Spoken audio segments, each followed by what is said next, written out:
Ganun nga po, Madam Yin. Mabuti.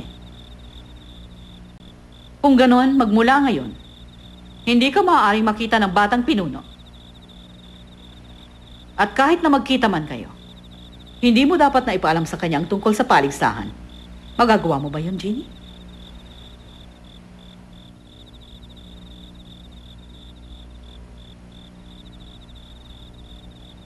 Magagawa ko po, Madam. Sikapin mong makilala ng lahat. Sa iyong angking katalinuhan at pagiging makasining, at sa pag-ibig niya sa'yo, pahangain mo ang buong daigdig sa inyong pag-ibigan.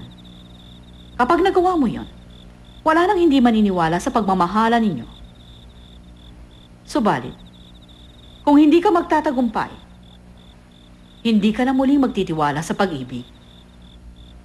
At susundin mo ang kapalaran mo bilang isang kising. Maipangangako mo ba yan, Jeannie? Bakit hindi mo ako sagutin? Nangangako ako, Madam. Kung ganun, hindi ito pangako sa akin, kundi pangako mo sa iyong sarili.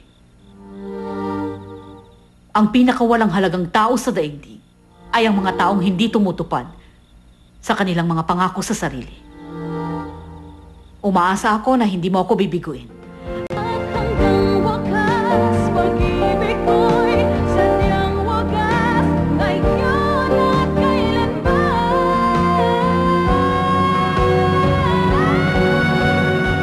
Buong araw niyang isinabit ang mga kising ng pabaliktad. Binabala kaya nilang gawin ang sayaw na yon? Gagawin kaya nilang sayaw ng tagak? At kung tama ang hinala ko na itinuro ni Beck mo sa mga kising ang sayaw na yon, hindi lamang ang pinuno ang maaakit nila kundi maging ang hari.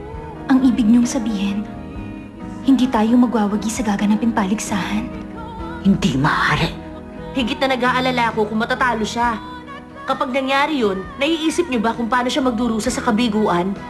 Hindi niyo siya dapat isinubo sa paligsahan na yun. Ano man ang mangyari, magpaibig ka ng isang makapangyarihan. Nasa kapangyarihan ng pinunong biyok ngayon ang pag-asa natin. Ibig kong malaman mo na hindi ka karapat-dapat para sa akin para ipagkaloob ang iyong sarili. Kamahalan,